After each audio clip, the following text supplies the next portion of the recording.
recorded. Good morning and welcome to the Aga Khan Foundation International Youth and Fellowship Program Information Session.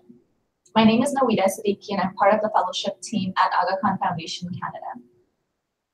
Today we'll be joined by two former fellows, Rachael Mather from our IMM stream and Laura Fortin from our IDM stream. They will be sharing their experiences from when they were fellows. Their presentations will be followed by a short question and answer period. So if you have any questions for us, you can submit them on the Google Hangout or tweet us at AKFC.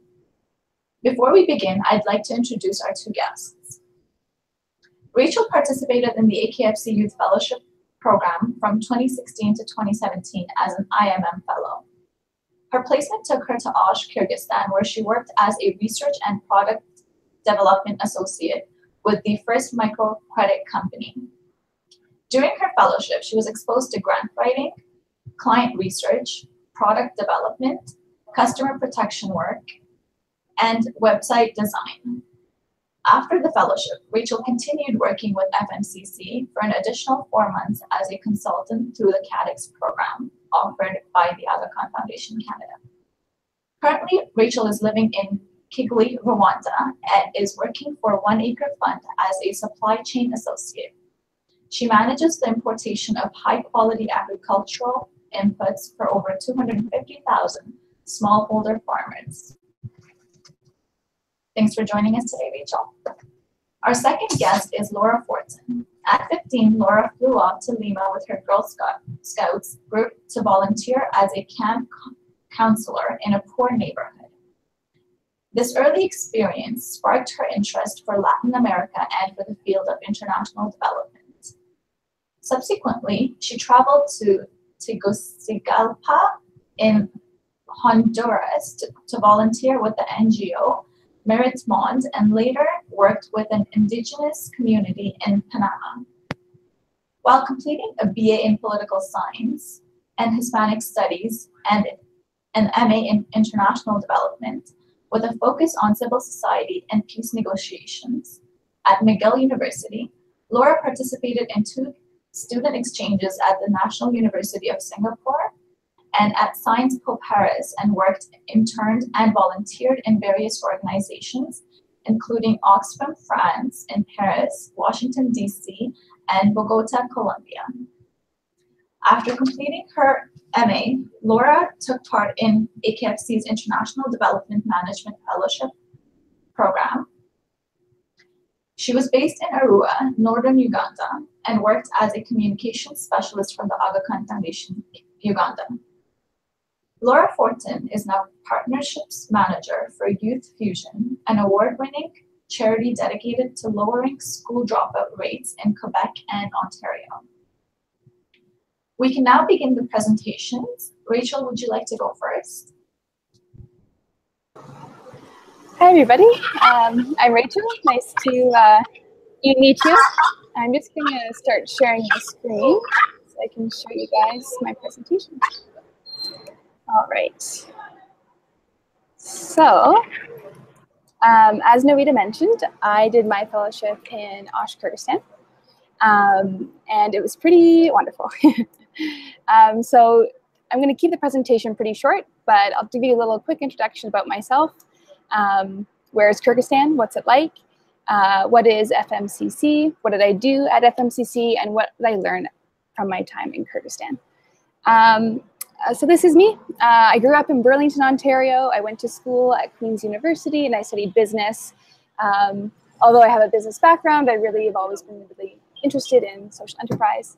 After graduating, I worked in Toronto for a couple of years in a rotational leadership development program. And then I decided that I wanted to work internationally and wanted to do something with my business skills. So I got accepted to the Aga Khan Foundation of Canada's fellowship program. And I went over to Kyrgyzstan. And then, as Nawida mentioned, I got to stay on for an extra 4 months helping out in the consultancy capacity. And now I'm currently in Kigali, Rwanda, working at One Acre Fund. And it's a social enterprise that helps smallholder farmers. And I'm a supply chain associate there. And I definitely wouldn't have been able to get the job that I'm in now without having done this fantastic fellowship. So where's Kyrgyzstan? For those who don't know, it's in Central Asia, and it borders 4 other countries. So China, Tajikistan, Uzbekistan, and Kazakhstan. So on the map here, you can see there's Osh and Bishkek. So I spent my first 8 months in Osh. That's where my fellowship was. And then when I went back with the consultancy, the company had actually moved their headquarters to Bishkek. So I was also able to enjoy the big city for the 4 months in the summer as well. So what's Osh like? So it's about 250,000 people. They speak Kyrgyz and Russian and Uzbek.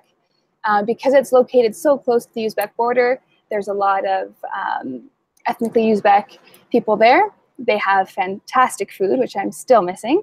On the bottom left, you can see this is called naan bread. It's the best bread that you'll ever eat. On the right there, you can see a samsa, which is like a dumpling kind of filled with meat and onions and peppers. And then in the middle, there's Emma and I. Emma was also a fellow at the same time. She worked for the University of Central Asia. This is when she visited me in Osh. And then top right, there's the traditional kalpak, which is the Kyrgyz hat. Bishkek is a fabulous city. It's almost 1 million people. Now it's mostly Russian speaking, and it's where a lot of the big business is done. It's very much a post-Soviet city. Has 360 mountain views, and is very, very famous for its bazaars. So what did I do? Where did I go? So my fellowship placement was at the First Microcredit Company, and it's part of the Aga Khan Agency for Microfinance. It was 10 years old when I was there, and it's the 4th largest microfinance institution in Kyrgyzstan. It had 13 branches in 2 out of the 7 provinces, about 210 staff members, and about 99% of them were local, which was really great. The loan portfolio, about 11.2 million, and 90% of our customers were rural. We had a wide range of products from animal husbandry, education, housing improvement, energy efficiency.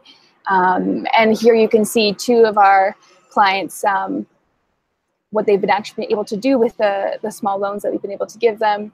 At the bottom, this lady was able to create a greenhouse and actually create a second one. And at the top, you can see he's working hard on making these windows. So my capacity at the First Microcredit Company was a research and product development associate. So it was really exciting to do research because I got to go into the field quite a bit. I got to do client satisfaction surveys, client exit surveys, and quality of life interviews, which was really great because you got to meet the family and really dive deep and understand exactly how $1,000 loan could really impact their lives. I got to work on a few different marketing initiatives. Many of them I decided I wanted to start myself, which is one of the real benefits of the fellowship program, in my opinion, is that, at least in my experience, I was able to be very creative and create my own opportunities and take ownership of them, which I really enjoyed.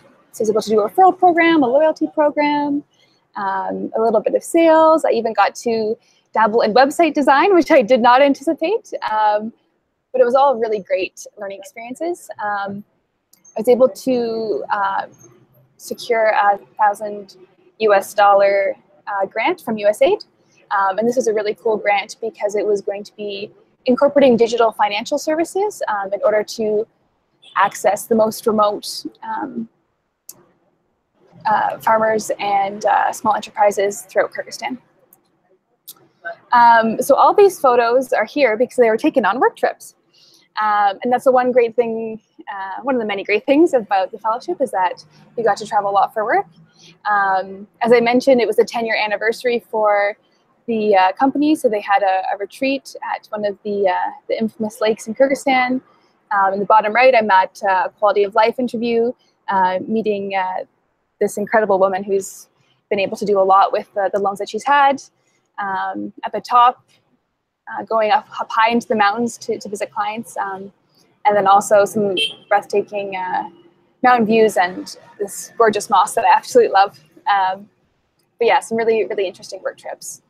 So some of the lessons that I learned, it's really important to make local friends. You're able to experience the culture so much more. You're able to learn the language more. And it's really a lot of fun to have both expat friends, but also lots of local friends. No matter what country you go to a wedding. It's one of those kind of key parts of a culture that really tell you a lot about where you are. At Kyrgyz weddings, there's lots of bread, there's lots of food, and it's quite a lot of fun. And then also make sure you learn the language.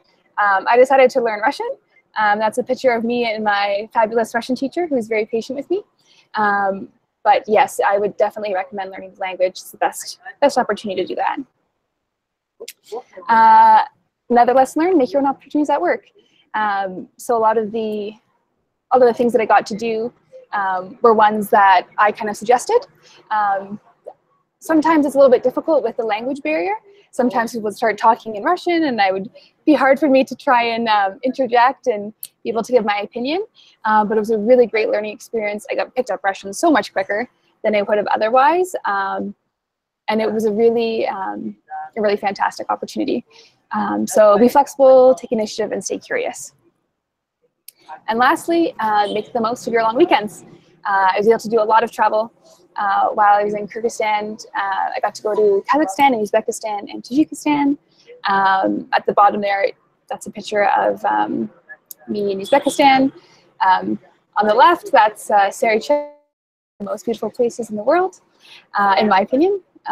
This is Karakul, top left, and at the bottom, the World Nomadic Games, which is really interesting. There's a lot of type games such as Cockbaroo, eagle hunting, and I could go on and on. But here we caught the wrestling part of the Nomad Games, and it was a really cool experience. So yeah, thanks for listening to my presentation. Спасибо большое, Chonwakmat in Kyrgyz and Russian, and looking forward to answering your questions.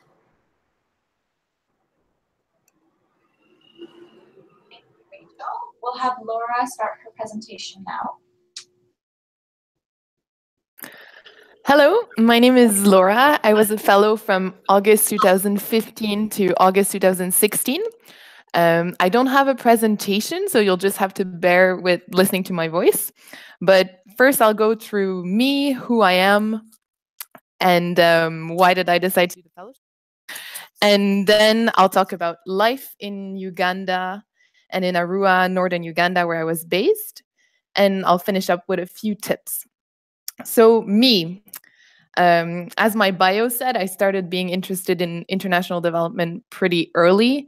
I had the opportunity to travel to Peru when I was 15, and it was only 2 weeks, but it was still, I think, a life-changing experience. And after that, I decided to focus my studies and eventually my career on international development.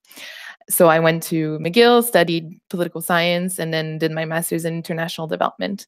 And after I was done with McGill, I applied for the fellowship with the Aga Khan Foundation, and I was lucky enough to be chosen and to be sent on a placement to Arua, northern Uganda, where I worked as a communication and stakeholder fellow. So life in Uganda. I was based in a rural setting. Arua was 7 people, probably a bit more because the statistics are not always reliable in Uganda. And I was living in a very nice house. I had 2 roommates. We had a big compound with a volleyball net and goats and a dog. And I could cycle to work every day. So it was really nice to live in Arua. I also made a lot of friends. My colleagues, who were mostly Ugandans, were very friendly, and language wasn't an issue because almost everybody speaks English in Uganda. There's 52 languages in Uganda, but the language people use when they're not from the same region to talk together is English. Also, there were opportunities to have leisure activities in Arua, even though it was rural. So we went to the gym, we went to the pool, we went on climbing trips in the weekend. Another great thing about Uganda is that it's quite safe. Obviously, you be aware of your surroundings and not leave your doors unlocked at night, and maybe not walk alone at night. But otherwise it's a very safe place. So all in all, life in Uganda was easy. People were friendly. They spoke English. They had a great sense of humor. So it wasn't too difficult to adapt. And I could count on the help of several of my colleagues at work who were really, really helpful in finding accommodation, being able to furnish the house, suggesting activities to do, inviting us to parties and gatherings. So that was good. And then working in Uganda was also very interesting, and I learned a lot. It provided me with opportunities to do high-level work in communication. So I ran events, I did media relations, I did an internal communication survey for the team to see where they were. I ran a public speaking workshop for the staff at the foundation, at Aga Khan Foundation Uganda in Arua. I took some pupils to participate in a radio show because I made friends with all the local media. I was working mostly with radio outlets in Arua. We did success stories, and I got to interview beneficiaries, and eventually we published a booklet. And I did the planning meeting with the media, which was close to a press conference, and all the local media was present. And I also had to do crisis management sometimes. And so all in all, it's opportunities that I don't think I would have had if I did an internship in a comms firm in Canada or even in a big NGO. I don't think they would have given me the latitude to do all the interesting things that I did for the Aga Khan Foundation.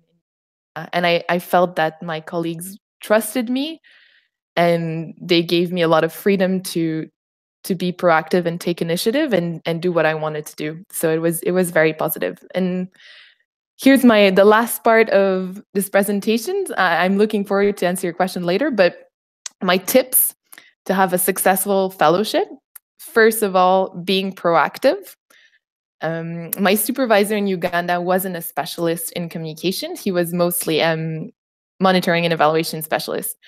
So the supervision was not optimal, but it meant that I had to take initiative and I could do what I wanted. And so I was being proactive. Second, it's important, I think, to celebrate small victories. Sometimes things are more complicated when you live abroad. It will take you a long time to find in a grocery store if that's what you want. So you'll go to 5 different grocery stores. There are 5 different grocery stores in Arua. and eventually when you find that yogurt, then you should celebrate because it took you some time and effort to get there. And that's just one small example, but buying chicken, like a live chicken, and bring it back home, and then eventually having to kill your chicken and to eat your chicken afterwards, also more difficult than it would be here. So it's important to recognize all the efforts that you do and to celebrate small victories. Third, you should go in the field. I had the opportunity to travel to neighboring districts in northern Uganda, to Arua, Koboko, and Yumbe.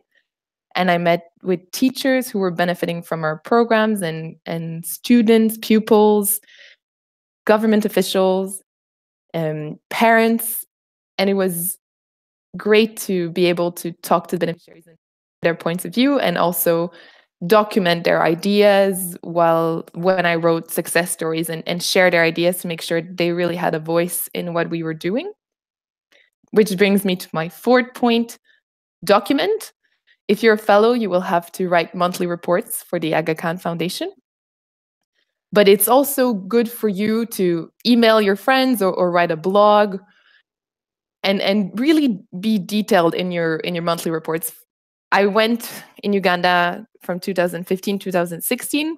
I read through my monthly reports yesterday, and it was really useful to be able to remember all I did. And also later on, when you want to talk about what you did in an interview or write your resume, it's useful to document your stay and what you did in Uganda. It's also useful if you want to, for sustainability, if you want to pass on your projects to the next fellow. So when I was in Uganda, I made a USB key, and I until August 2016 in Uganda. So I was there when the next fellow arrived. So I could share all my files with her and also give her a brief about the situation in Uganda, what she would be working on. And I think I just spoke to her today and she said it was quite useful to have all that information. And finally, it's important to be respectful and patient. Things don't necessarily run the same in Uganda or anywhere where you'll be. Time management and timekeeping is different. Events will almost always start late. So you just need to adapt and be patient and also learn and listen to people and make sure you're always respectful to your colleagues, even if you disagree, even if they have different opinions. It's an important tip. So that's it. I hope it was.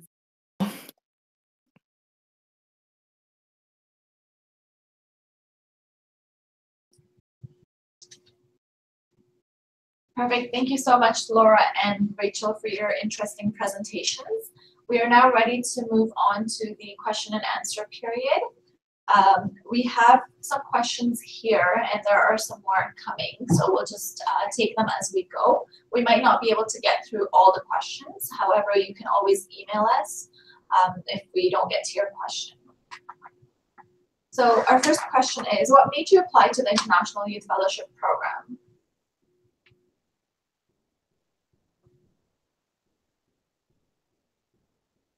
And Laura, you can take that. Thank you. So I had heard about the program when I studied at McGill during my bachelor and also my master's degree. And what I found really interesting in the program is that it gave you a training before you were sent out for a substantial placement of 8 months. So my training was 1 month in Ottawa. Now the training is 3 weeks, but it's very interesting not only to acquire a lot of knowledge about result-based management, monitoring and evaluation, resilience, communication, but also to meet with people that are like-minded. And after your fellowship, you'll keep that network, and it's also very useful to be able to stay in touch with your fellows and also the Aga Khan team that work with you. So all in all, I decided to go for it because it was professional. It was professional level. It gave you a substantial training, and also it provided you with like follow-up and resources as you went through your placement, but also after when you came back. That's it. Perfect. Thanks, Laura. What are some transferable skills that you developed through your experience during your fellowship? What was the most difficult part of your fellowship? Rachel. I get the difficult questions. So the most challenging parts, first of all, transferable skills. So there's a lot. You become very adaptable because you're, as to Laura's point, people have very different opinions. People are very rarely on time. Things just work differently in pretty much every sense in every part of your life. And having that adaptability is great to bring with you whatever your next role may be. I think working cross-culturally to kind of add on to that is really important.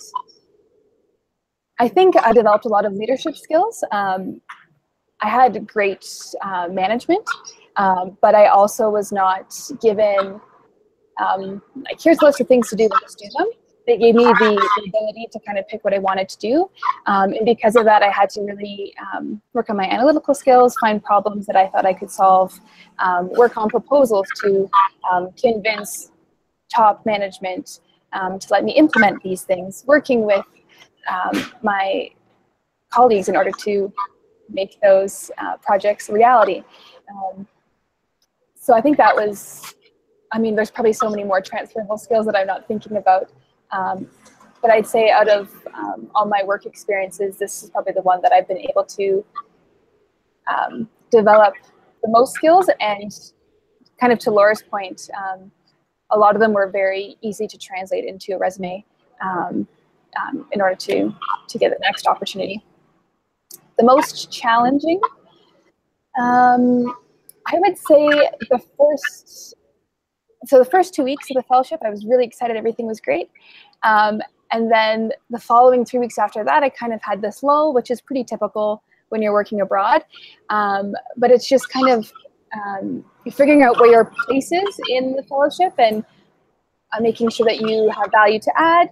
And as long as you're patient with yourself and you take initiative and you remember why you're there, you'll be able to overcome that.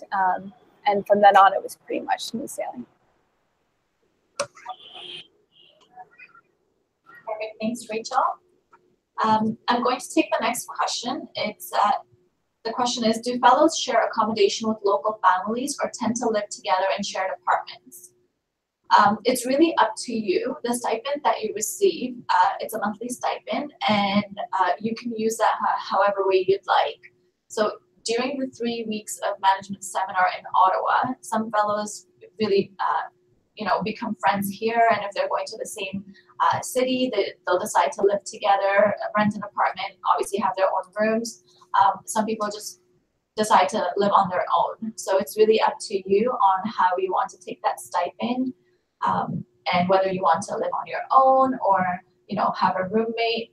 We leave all of that up to you to decide. The next question is, if you're placed in a country where you do not speak the primary language, is funding available for language training before or during the fellowship? Once again, I'll take this question because, like Rachel mentioned in her presentation, it is best to take the language courses. The way AKFC has amalgamated the monthly stipend is by keeping in mind these specific needs that the fellows will require once they arrive in their host country. So most of the time, fellows use part of their stipend to take language courses during their placement. And basically every fellow that I have known has mentioned how important it is for them to take these language courses. So even before you go to the host country, you would want to just go online and pick some basic words to know before you arrive in the country. Laura or Rachel, is there anything you guys want to add to my comments to these questions? Okay, I guess not. Sure, I'll jump in. I was just going to say that it took me a little while to actually start the Russian language courses. And I always wish I had started it earlier because I really enjoyed the courses. And just keep in mind too that usually language courses, I had like a private tutor, and it was very, very affordable, far less than what you would pay for language classes in Canada. So I would say don't worry about the financial side of that. Perfect, thank you, Rachel. Our next question is, what is something that you would do differently? How might you prepare differently? Laura, you can take that one. That's a hard question. What do I do differently? I think I would have spent less time worrying about the lack of supervision and more time being creative and taking initiative. Because as I said, my whole fellowship was based on mostly like me deciding what I wanted to do and planning and organizing events. So it was really based on what I made out of it. And some days I went to the office like, wow, what am I going to do today? I really have no idea. And it would worry me. But I think all that time I spent worrying about my role and whether I was making substantial difference in the office and whether I was bringing enough, I could have spent just thinking about interesting ideas and taking initiative. So basically, worrying less about the changes you're making and the impact of your work, and just being there, focusing on building good relationships with your colleagues and friends, and being creative, because this is a great opportunity for you to go ahead and have ideas and do things that you would not necessarily have a chance to do elsewhere, like building relations with the media in my case, or running 300 events. So no worries. That's it. Thank you, Laura. Does the Aga Khan Foundation Canada provide a lot of information on the city you're being sent to? Who will you be living with, how to get around the city, etc.? I can take this question, and once again, if you guys want to add to it, you can. So we give you enough information about the city, yes, but do we give you information on who you'll be living with? Like I mentioned earlier, who you will be living with is totally up to you. You can decide to live with a fellow that you go with the who's also with the Aga Khan Foundation Canada, or you can find someone there and decide to live with them, or you can live on your own. That's totally up to you. Your host agency will help you in terms of finding accommodation, and you'll receive an in-country orientation once you arrive in your host country, and they will take care of all the logistics and help you with getting a cell phone, looking at accommodations, and things like that. Laura or Rachel, do you guys want to add anything to that from your own experience?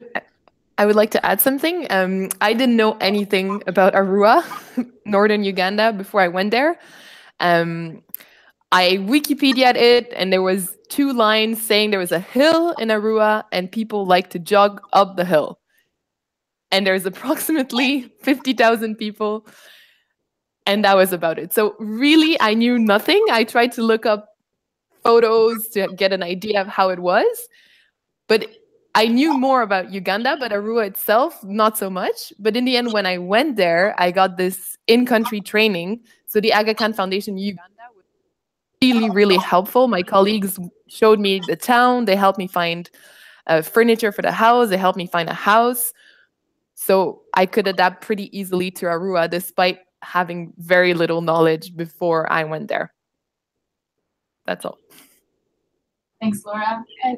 And I'll just jump in and say, again, I also had great support from the host from FMCC and also from AKFC in Kyrgyzstan. In addition to that, though, there was 2 fellows who had been living in Osh before me. And so I was able to Skype with them, meet up with one of them in person, ask all my questions too, and they were extremely helpful. So I would say the combination of having both, someone who's been in your shoes before, knows kind of the questions that you want to ask, maybe some of the challenges that you're anticipating, that was super helpful. And I'm still in close contact with both of them. And I will add to that a little bit. So like Rachel said, sometimes there are past fellows that are still in the country, and we always try to connect the outgoing fellows with the fellows that are already there, because that really helps in terms of experience and them sharing their experience with you. And once you're there, they'll meet up with you and help you out as much as they can. We also have the mentorship program where we connect you with a past fellow. We try to do that before the management seminar. So you get a chance to meet this fellow who has been in the country or who's done a role like you before, and you can ask them all your questions. And this mentor basically will be your mentor for the next 8 months of your placement. So that's also a very helpful support that you will receive from AKFC. The next question is, who and how many people will be there during the interview process? So the interview process will have 3 interviewers, basically. One of them will be the program manager, Ismina Nasrali. One of them will be an outside interviewer, basically, like a consultant that we hire, who reviews all your applications, and she will also be present at the interview. And then we'll also have one member from our team at Aga Khan Foundation Canada who will help us conduct the the interviews. The next question.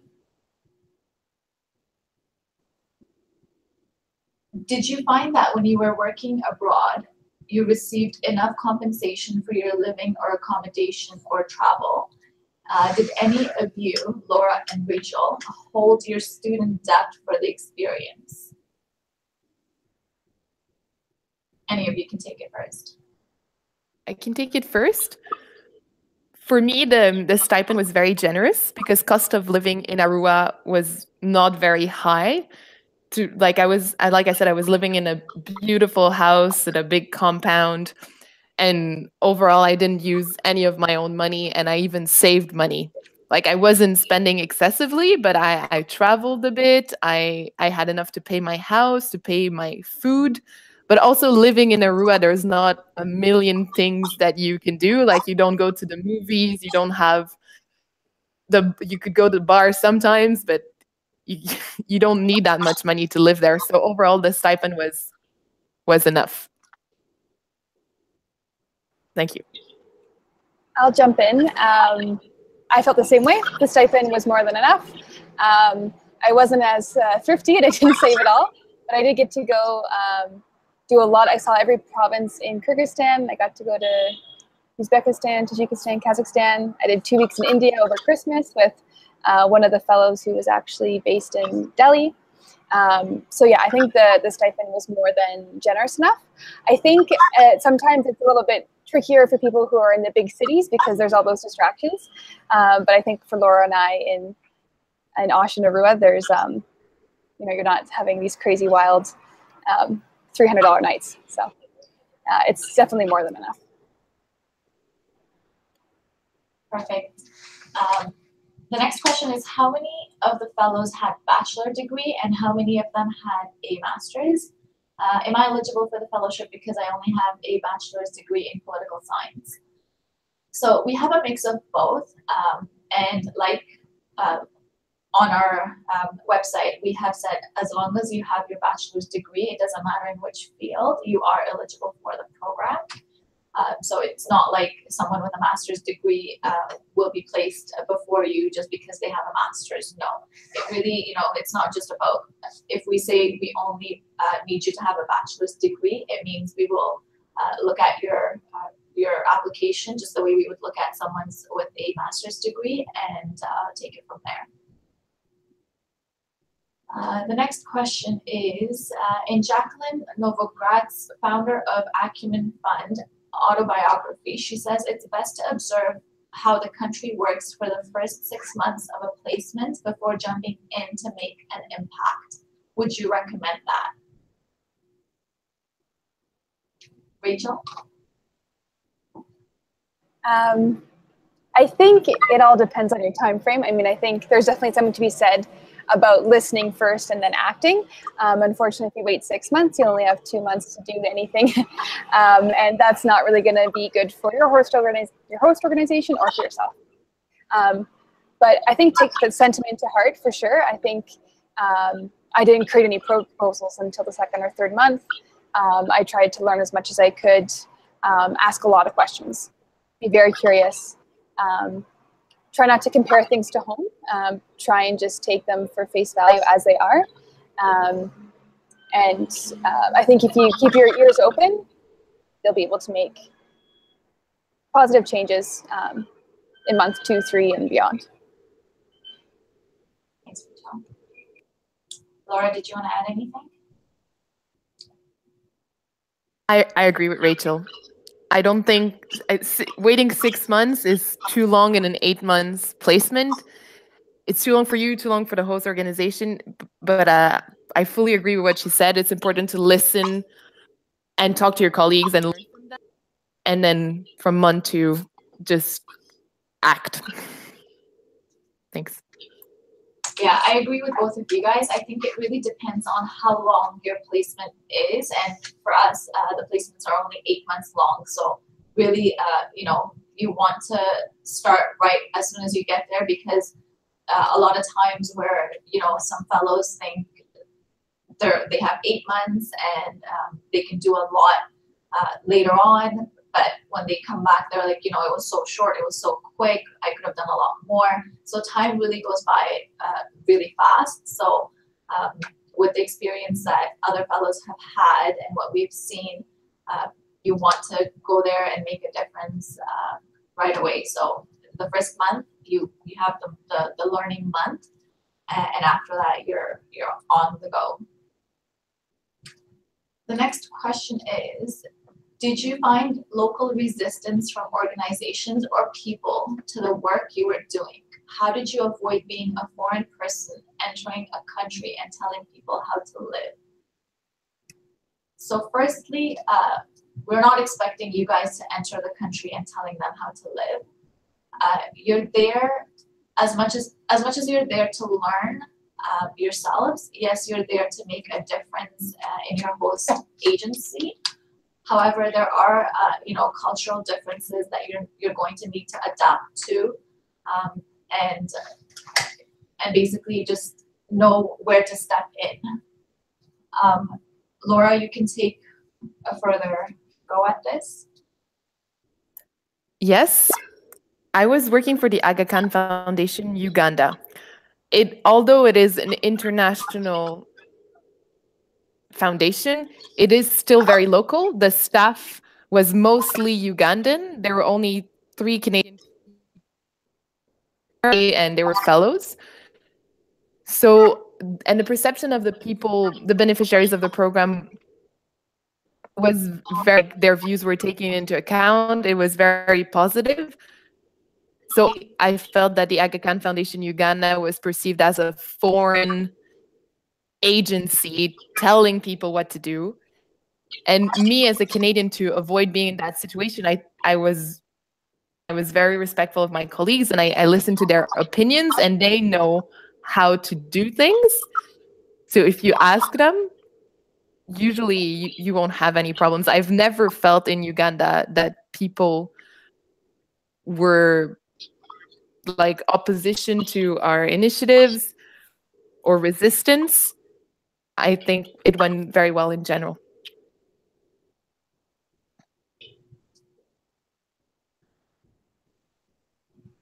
Thanks, Laura. Rachel, did you want to add anything to it? I kind of echo Laura's thoughts. I mean, there had been 2 fellows who had worked for FMCC before me, so they kind of knew what was up. They definitely challenged some of my assumptions, which was great because I obviously don't know the country as well as them. But I was always given the opportunity to express my ideas, and it was a healthy amount of back and forth. I think they respected my culture and I respected their culture. I mean, Kyrgyzstan's a very different place. It's a post-Soviet country. People, they long for the good old days, and you just adapt to that. And yeah, I would never want to change them. I think it's a beautiful place, and I don't think they wanted to change me either. So it was a very productive and good partnership, I'd say. Thanks, Rachel. Next question, is there placement opportunities in Afghanistan, Pakistan, and India? So we don't have any fellowship placements in Afghanistan and Pakistan, but we do have them in India. The next question is, what international volunteer experiences, if any, did you have before going on these assignments? Rachel, you can take that one. Sure. So I had done, in my 3rd year of my undergrad, I was doing an exchange in Hong Kong for about 5 months. And I've traveled around a bit before then, but I'd never worked internationally before. Thank you. Rachel mentioned that she stayed longer.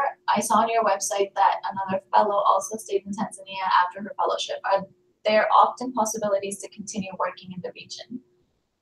So yes, there are a lot of opportunities. It all depends on how your host organization, likes your work, and there's always opportunities to basically go into the CADEX consultant that we consultancy that we have at Aga Khan Foundation Canada. So basically, after you're done your fellowship program, your host agency and yourself, if you're interested to stay further, we have the CADX consultancy program that you can apply to, but it all depends on funding, if that is available or not. And if not, you can always speak to your host agency and come up with something to stay further, if both of you guys agree on that. There are fellows that find jobs in the field once they're there. So that's always an opportunity that's open to all fellows. Rachel and Laura, you guys can add to that from your experience.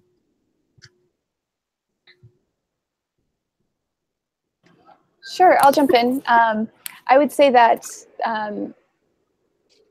the Aga Khan Foundation and all of its partner agencies carry a very strong brand reputation in the development world, and that has helped a lot of fellows in my year, and I know in previous years, find job opportunities.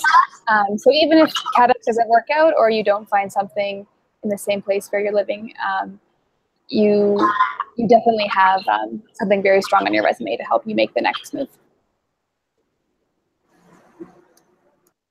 Thanks, Rachel. As a fellow, how much say do you have in choosing the country you want to go to? So you can mention that there's a certain country that you're interested to go to. However, it doesn't mean that you will get the placement in that country. Basically, we, the reviewers, take a look at your experience, your education, and fit you with the best placement that we think where you would benefit from the placement and the agency would benefit from you. But you can always, in your application, mention that there is a specific country that you'd like to go to, and we can keep it in mind, but there's no guarantee that you will receive that placement or receive a placement in that country. If you could go back in time, is there anything you would have done differently? Laura, you can take that one. Hi, I felt I answered that question already when I said that I would be more proactive and worry less about having an impact in my job. Otherwise, if I would do something differently, yes. After the end of my placement, I wanted to stay longer in Uganda. So I stayed up until August 2016, so 4 months in Kampala. And it was a really difficult time. Like, I was looking for a job. I eventually found a few opportunities. But what I would do differently is I had conversations with someone at the Aga Khan University for a job contract. And then it dragged on and dragged on and dragged on, and eventually panned out at the end of July, right before I had to leave. So I learned, I think it's a weird thing to say, but that it's not always a good idea to grab onto something until you see it through. Like, sometimes you just need to let things go. And I think for me, that was really something I would do differently today, and something I learned from this post-fellowship job search in Uganda. Thanks, Laura. Next question, how much work and volunteering experience do you need to apply for the fellowship? So our guest speakers today, Laura and Rachel, have somewhat experience working overseas. However, not all of our fellows do. We've had fellows who have not even traveled outside of the city that they were born in, and they got a placement with Aga Khan Foundation Canada. So we really don't look at your past experience in terms of working abroad or volunteering. So you don't have to worry if you don't have any experience in that field. Can you change the stream you applied for after completing your training in Ottawa? No, you can't. So once you apply to the stream, basically, once you're in Ottawa, you've already been chosen for a specific placement. and that can't be changed once you're here unless something really goes wrong. Then we take a look at it and see our options. Are there any placement opportunities in French-speaking countries? Yes, there are. I believe this year we do have one country where we need French-speaking fellows, but we basically don't really give that out until the interview process. Languages, we try to have people that speak the language when they're going to the country, but it's not always the case, like Rachel and Laura mentioned in their presentations. Even if you don't speak the language, it's best to take courses and learn the language before you go and while you're doing your placement.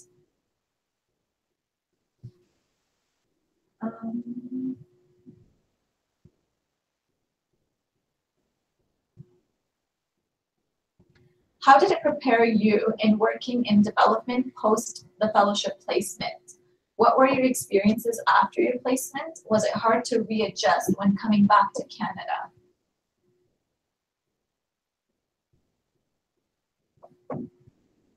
Rachel, do you want to take that one? Sure. There's lots of questions in that question. I would say readjustment coming back to Canada wasn't too difficult. The biggest thing was just like sticker shock, because Kyrgyzstan's pretty affordable. The fellowship definitely prepared me for my role where I am now. I know for sure that I would not have been hired to work with One Acre Fund had I not had a year working in Kyrgyzstan. Going through the interview process with One Acre Fund, many of my examples stem from the fellowship process. And I also just don't think I would have been prepared myself, not just to get the job, but like to actually have the skills to work here. I definitely think the fellowship was what got me here. So. Thanks, Rachel. Laura, did you want to add anything? Yes, for me, the fellowship was also very useful. As I said, I stayed on in Uganda for 4 months, and I eventually did a contract with AKU writing success stories. And also, once I came back to Montreal, the current job I have as partnerships manager is also for an NGO in the educational sector. So in Uganda, I was working mostly in education with programs such as Reading to Learn, and those programs were pupil-centered education. That's what the Aga Khan Foundation there was trying to do. And where I work now, it's all based on experiential learning. And we also work in some communities where the living conditions are hard. We work in Nunavik with Inuit people and in Cree communities in James Bay area. And some of the issues in the educational sector there are similar to what I experienced in Uganda. Obviously, they're completely different, but they have issues with dropout rates. That's also something I faced in Uganda. So I definitely use what I learned in my placement in my current job in Montreal. Thanks, Laura. In our reference letter, what should the manager and professors focus on? So in your online application, your references will have to log in, and there's a form that they fill out. So I believe the form has about 4 or 5 questions. They can attach a letter. However, the form is necessary and the questions are there for them to answer. Do you get time off, for example, for Christmas, family weddings? Yes, for Christmas, you actually get a lot more time off than you would in Canada. But for family weddings and stuff, if the date is already booked and you tell your host agency ahead of time, like your supervisor, I know that there has been, never any problems with getting time off. However, because you will be working for the host agency, it would need to be done through the local office and your local supervisor.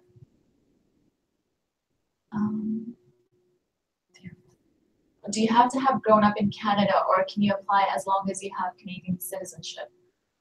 yeah, it doesn't really matter. So the program's open to Canadian citizens and permanent residents. I'm going to answer a few questions about the logistics behind the timeline and the funding. Basically, application deadline is February 1st, 2018. We will do an application review and start interviews for both streams mid-February and continue to mid-March. Offers for placements will go out early April. The management seminar will take place in the month of June in Ottawa. Field placements will begin mid-July 2018 and will go until mid-March 2019. After the fellowship, fellows are invited to come back the following year and talk about their experience to the new cohort of outgoing fellows. Your contract with AKFC is for the fellowship, but essentially you are doing a job. You will be working with the host organization. They will be providing you with tasks, goals, and responsibilities. AKFC's job is to mainly facilitate the fellowship process, make sure you are comfortable, and have all your needs met. If any issues with your supervisor, then you come to us and we will try to resolve those issues. For funding, this is a Global Affairs Canada funded project.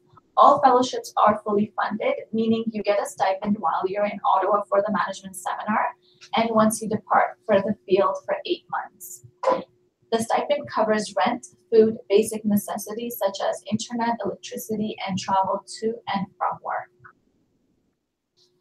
I also want to cover one part of the recommendation part on the website. Once your reference adds their email address, once you add their email address for your recommender, they will receive an email with information to follow and log on to the portal. They will have a form with about 5 questions, like I mentioned earlier, that they will have to answer. They can attach a recommendation letter if they choose to. However, the form is mandatory to complete, like I mentioned. And also, there has been some confusion in the past where recommenders have not, answered these questions by February 1st, which is the deadline, because they thought that they could do it later on.